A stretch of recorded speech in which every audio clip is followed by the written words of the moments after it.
Okay guys, good morning. Andito tayo ulit ngayon sa Santa Cruz, Laguna. Nag-install ulit tayo ng solar pump. Ngayon, papakita ko mamayang konti. Pero, ayun, medyo complicated yung setup natin dito kasi ah, medyo mahirap yung pili lang yung pwede natin mapaglagyan ng panels. Dahil nasa may tayo, fish pond. Fish pond field yung Caesar. Sir Benedict, yung client natin dito. Ngayon, pakita. Ayun, so kung nakikita nyo, talagang makipot lang yung mga daan, no? Kaya hindi tayo pwede mag one string. I mean two string or yung apat-apat na panel. Anyway, yung in-install natin dito is 3 horsepower surface pump. Ayun siya. Ayan. Dati ito lang, itong Decrudo na medyo old model na diesel pump yung naka-install dati. Tapos ayun, nakakabit doon dati. Ayan, dyan nakamount dati yan. Dati elbow lang yan. So ngayon, nilagyan natin ng T tapos nag-elbow ulit. Ito na yung pump natin, yung solar pump. Pwede nga yung ganitong design kung talagang gusto nyo pa rin ma-maintain or magamit yung existing pump ninyo. Ayan o. So, kakakabit natin mamaya yan dyan. Para kapag yung solar pump yung ginagamit, ito yung nakasara. Nakasara to sa taas. Ito. May sara doon sila. Laki nung nila, gate valve nila. Ngayon, pag naman ito yung gagamitin, dahil kunyari walang araw or gabi gagamitin, kung ayaw nila magkuryente at gusto talaga nila magkrudo, ito yung gagamitin. Then ito yung isasara dito. Anyway, sila na yung bahala mag-connect dyan kung paano nila i-connect yung water system nila. Pero okay naman na to, na testing na kagabi. Second day na pala namin ngayon. Medyo challenging yung site dito kasi ang layo ng ang dami naming hinakot kayo yung mga solar panel natin. Medyo malayo siguro, I think nasa nasa 500 meter yung layo simula dun sa sa van or dun sa daan. Kaya tapos ang kipot pa nung daan nila dito ng ng parang pilapil nila. Ayan, yan lang yung dinaanan namin. Pinakita ko lang yung yung hindi mo na nakakabit yung panel, pero later papakita natin yan. Kapag nagpapa-install kayo ng ganito, make sure na meron kayong lugar na paglalagyan ng panels. Hindi yung basta-basta lang na magpapakabit kayo then kahit saan na lang yung panel, kasi importante yung pundasyon ng panel, kasi kapag bumagyo or kung ano man yung kalamidad, safety yung mga panels natin. Ang plano sana namin dito 6 na poste, tapos dito banda ilalagay. Ang kaso hindi nga pantay yung daan. Mataas yung dito, tapos yung dito mababa, tapos yung dito hindi na nila hindi na nila lupa yan. Tapos yung dito naman dinalagyan din nila ng fish pond yan. So ang naging solusyon namin, gagamitin na lang itong mga existing nila na poste. Ayan, ang problema hindi rin pantay. Parang 3 meter yung layo nito, itong dalawang to, tsaka yan 3 meter, tapos yung dalawa dun sa kabila 1 meter lang.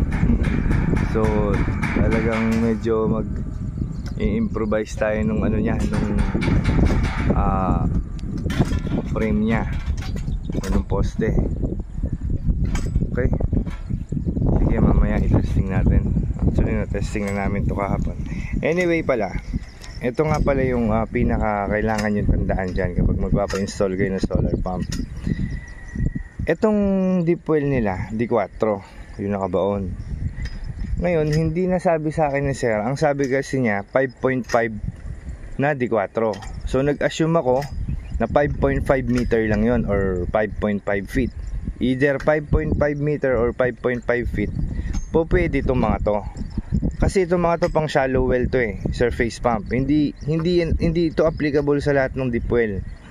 Kapag ang deep well niya lumagpas na sa 30 feet or dalawang tubo ka muna, bali 40 feet. Dalawang tubo na, kasi ang isang tubo tig 20 feet, di ba? Or 6 meters. Kapag yung mga tubo ninyo lumagpas na sa dalawang tubo, hindi na po pwede, hindi na advisable gamitan nito. Kahit na actually pwede siya kung talagang mababaw yung tubig. Let's say 40 feet yung deep well niyo, yung tubo, pero yung tubig niyo nasa 5 feet lang. Pero hindi naman kasi lahat ng balon sa baba pare-pareho. Yung iba kasi mababaw yung tubig sa una, pero kapag sumipsip na ng pump lumalalim na. Kaya hindi applicable to sa mga malalalim. Ngayon, ang naging problema dito, yung 5.5 pala na sinabi sa akin ni sir ng client natin dito is bali limat kalahating tubo pala. 5.5 pieces pala na D4. So ibig sabihin nasa almost 110 feet. Ngayon, kung alam ko lang actually na ganon, hindi ko na siya isusugal na i-install to. Kasi itong mga to nga, applicable lang talaga to sa hanggang 40 feet. Dahil 110 feet to, dapat talaga dito i-submersible na. Ang problema sa submersible, kung D4 yung tubo ninyo, magdi-divide lang siya sa 2. So D2 lang yung mapapalabas natin doon. Kung D3 naman, 1 medya lang ang mapapalabas natin doon. Kaya itong mga surface pump, kung D4 yung deep well ninyo, D4 din yung mapapalabas natin kasi surface siya hindi naman tayo nagpapasok ng motor dun sa loob Ang problema lang sa ganito, pang mababaw, pang shallow well lang siya. Hindi siya pwede magamit sa mga pang malalalim. So, ito, surface pump, para sa 110 pump, hindi talaga dapat applicable yan. Pero may mga exception kasi kahit 110 feet yung deep well nila, napakababaw lang naman ng sibol. Yun nga, nasa lang daw yung sibol nito, parang nasa 10 feet to 20 feet lang. Kaya nga nagagamitan nila ng surface pump nga na dikrudo. Pero ginagamitan nila ng dikrudo, kaya pwede rin natin gamitan ng surface pump. Pero ang sabi sa akin ni sir, kapag daw nag-El Nino dito, ang tubig is bumabagsak na sa mga 40 feet to 50 feet. Hindi na rin nasusipsip nung dikrudo nila. Kasi nga, dikrudo man o hindi, basta surface pump, pang shallow well lang yan. Surface pump ang tawag sa lahat ng mga dikrudo na nasa labas yung nasa labas yung pump. Kaya natawag siya na surface pump kasi nasa labas yung pump niya. Either dikrudo yan, kuryente, surface pump, pare-pareho yan. Pare-pareho din pang shallow well yung mga yan. Okay? Kaya nung nag-El Nino daw dito, bumagsak ng 40 feet yung tubig. Ayun, hindi na sip-sip nung deep well niya, nung surface pump niya. Same din dito, lalo kapag nag 30 feet, hindi na rin niya masisip-sip, hindi na rin masisip-sip nito. Kasi ang kaya nga lang sip-sipin nito is hanggang 40 feet. Do kakayanin naman yung 60 feet. Na-testing na namin to dati sa 60 feet. Kaya naman niya sumipsip. Ang problema, hindi na ganun kalakas. Mahina na lang siya.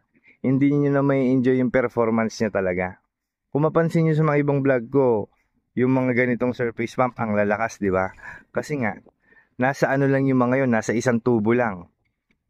So, ayun. Yun po ang kailangan nyong i-consider or tandaan kapag nagpapa-install kayo ng mga surface pump or ng mga solar pump. Hindi basta solar pump kamo lahat na ng klase ng lahat na ng water table kaya niya ng sipsipin or makuha. Anyway, balik tayo mamaya kapag nakakabit na yung mga solar panel tsaka kapag pag mapapaandar na ulit natin. Okay guys, second attempt. Actually Napaandar namin kanina kaso nakalimutan ko lang i-vlog guys. Pero ayan, pinabukas ko ulit. Pinatakip ko na ng maayos yun, yung pumutok kanina, yun o. Pumutok yung plastic kanina sa bigat ng tubig. Ayan. Time check. Oras na ba? 5 o'clock. Alas 5 na ng hapon at wala, hindi na tayo makapag-testing ng solar kasi ayun, wala nang araw, as in paulan yata dito ngayon. Andito kami sa may tabi kami ng Laguna de Bay sa may Santa Cruz Laguna. So ayun, tingin natin kung gaano kalakas sa ngayon guys. Ayun, dahil nga wala na tayong kuryente ay araw, sa kuryente na muna tayo gagamit. Ayan, lumabas na yung tubig, bubuksan na ni Utol. Konti pa daw, hindi pa lumalabas, dapat papalabasin muna talaga yan. Pag lumabas na yung tubig dyan, ito turn on na yung breaker ng kuryente. So ayan, yung kulay blue yung sa kuryente, yung red yung sa solar. So in-on na yung kuryente. Tignan natin yung labas ng tubig. Makabasa tayo dito guys. Ayun, pinutok niya naman pusa. Yun, lakas guys. 4 yan. Di 4 yan guys, di 4. Misirit. Misirit sir. Ito, nakajak pa tayo ng langgam. Opa.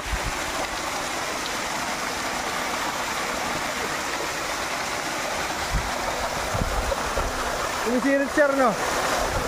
May mga sumisingaw siguro kanina. May mga sumisingaw siguro kanina.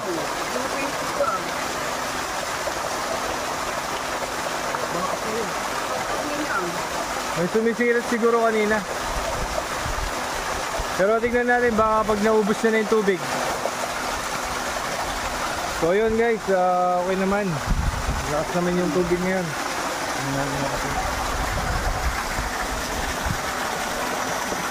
Di 4 po yan. Actually guys, maganda yung tubig kasi nila dito. First time naming mag-install ng ganito, yung 100 feet yung lalim ng tubo nila. Tapos 8 yung sonda sir, no? Ngayon pala si sir. Ano pangalan niyo sir? Sani. Sir Sani. Si Sir Sani po yung kapatid ni Sir Benedict na client natin dito. Siya po yung nag-ooperate. Ang sabi ni Sir Sani, yung tubo sir na kabuuan casing, 5 tubo kalahati ang baon. Ang sonda namin dito ay 8 tubo. tubo. Yung 5 kalahating tubo sir, ibig sabihin 5 piraso at kalahati na tig 20 pie, no? So nasa 100 ano yun? 110 feet, tama? So 110 feet yun. Tapos 8 na yung 8 yung open hole or yung sonda na tinatawag. Kaya hindi talaga ako nag-install ng ganun sir eh. Na kapag ganun na yung kalalalim, hindi ko ini-install ng mga surface pump. Kasi minsan kapag yung tubig kasi sir, yung unang buga ng tubig, yung unang higop niya, uubusin, baka yung karamihan inuubos na agad yung sa baba. So bumibigat na yung tubig, kaya umihina na yung pump. Hindi yan naman, kaya buwan ng tubo ang para may malaking pondo sila. May malaki nga yung pondo. Oo. Tsaka iba yung dito sir, yung pondo sa baba, malakas. Malakas yung tubig sa baba. Lalim yung malaki na balon yan.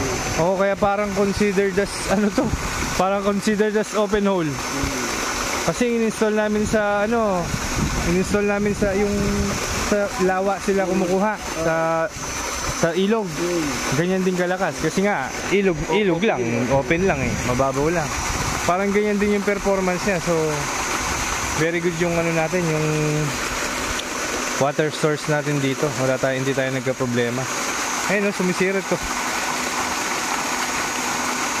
Parang nagiging disingko eh.